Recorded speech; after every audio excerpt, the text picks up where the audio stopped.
The instant you start explaining yourself, you have already lost. Picture this. An accusation is made. A quiet remark at a dinner table. A subtle doubt raised about your ability in a meeting. A partner reshaping your words. You feel tension build in your chest. Stress hormones surge. Your mind insists that you are being misread, that facts are being twisted, that you must correct the narrative right away.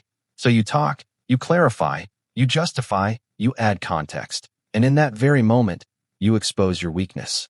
Because the world does not evaluate you by the accuracy of your explanation. It evaluates you by the urgency and need behind it. The one who explains is the one who yields. The one who defends is the one who accepts the other person's authority to pass judgment. Niccolò Machiavelli, a keen observer of power dynamics, understood a harsh reality that modern culture has tried to erase. He knew power is not about correctness. It is about who controls the frame.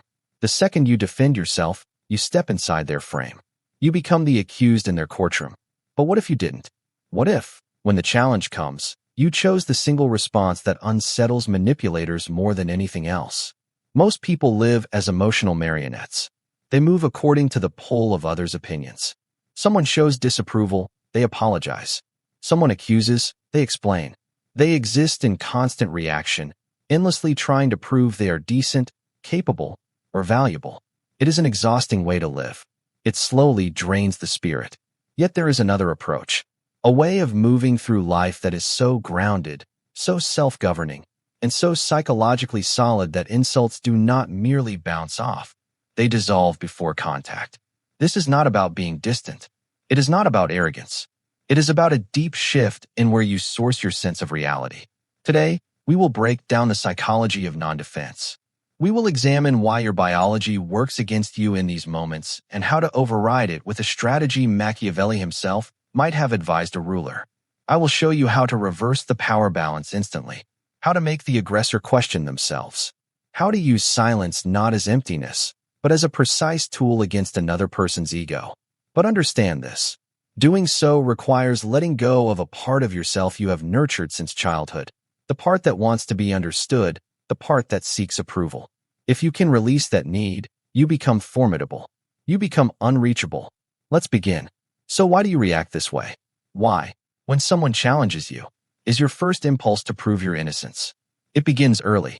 Think back to when you were 5 years old and a parent or teacher blamed you for something. What was your only escape from punishment? Explaining. I didn't break it, it fell. I didn't hit him, he hit me first. You learned that authority figures had the power to judge. And you learned that survival depended on convincing them that you were good. The issue is that you grew older, but that mental pattern stayed.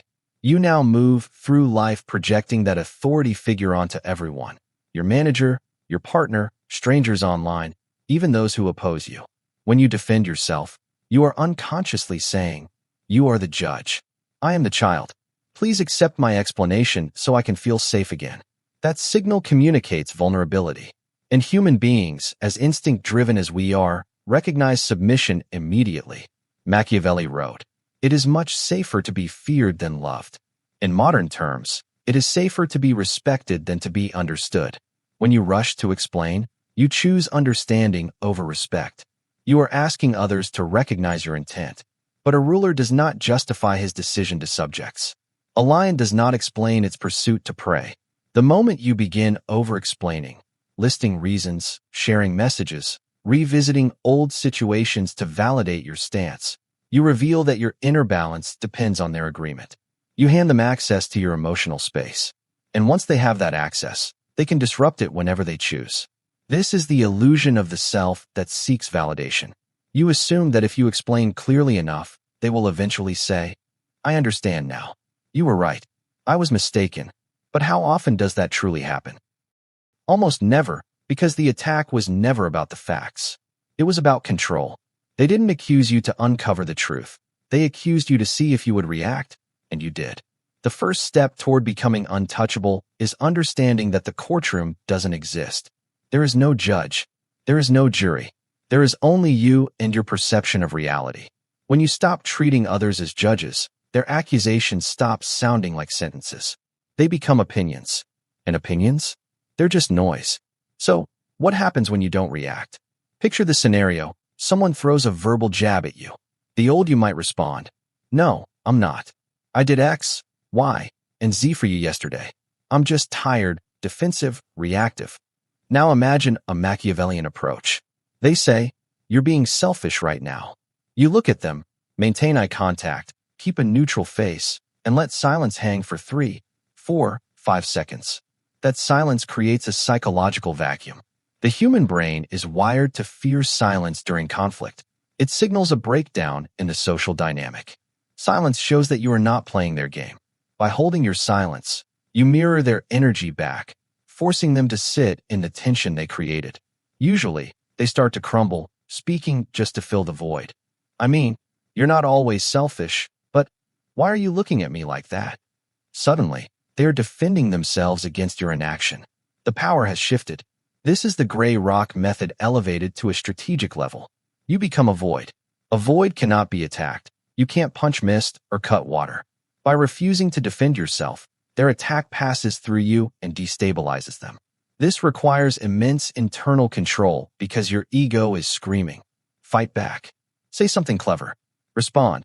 Machiavelli understood that the most powerful person in the room is the one who cannot be read. When you defend, you reveal your values, your triggers, your weaknesses. "I'm not stupid." You assert. Now your insecurity is exposed as intelligence. "I'm not a bad person." Now your moral stance is visible. Silence reveals nothing. It is a dark mirror.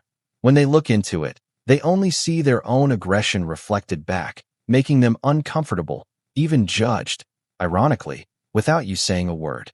Sometimes silence isn't enough. Some situations require speech, but never defensive speech. If you speak, never push against their force, pull it instead.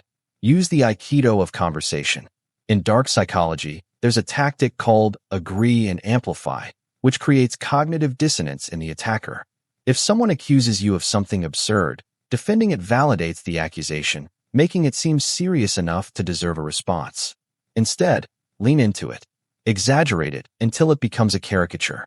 Attacker, you're obsessed with money. You're greedy. Defensive, no, I'm not. I just want to provide for my family. Boring. Weak. Predictable. Machiavellian, you caught me. Every Tuesday I swim in a vault of gold coins like Scrooge McDuck. It's terrible for my back. Say it with a neutral expression or a faint, amused smile. What just happened? You chose not to feel offended. You showed that the subject doesn't unsettle you. You transformed a serious attempt to attack into something light. You made it clear that you control the frame of the situation, not them. That single move disarms the attacker. Their goal was to hurt you. Instead, you took their blade and calmly used it for something harmless. This communicates relaxed control. Calm amusement is the highest signal of status. It mirrors a parent watching a small child have a tantrum. You don't get angry with the child. You don't debate with the child. You observe the behavior with mild amusement because you know there is no real threat.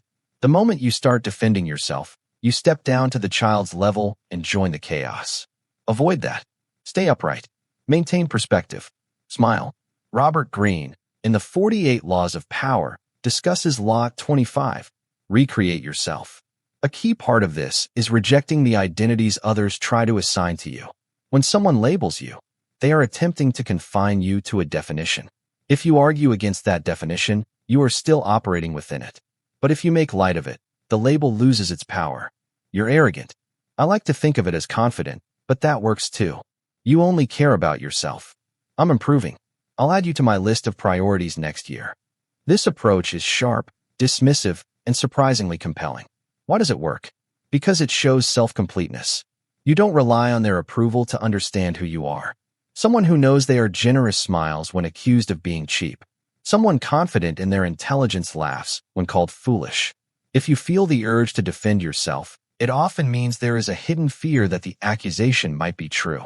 That inner conflict is what needs attention. Now let's look deeper at the structure of these interactions. Every conversation has a hidden framework, an unspoken design. In conflict, the roles are usually judge and defendant. The judge asks, "Why did you do that? What were you thinking? Who do you think you are?" The defendant explains and justifies. The person asking questions holds control. The one answering steadily loses status. The most effective Machiavellian move is to reject the role of defendant and take the role of judge instead.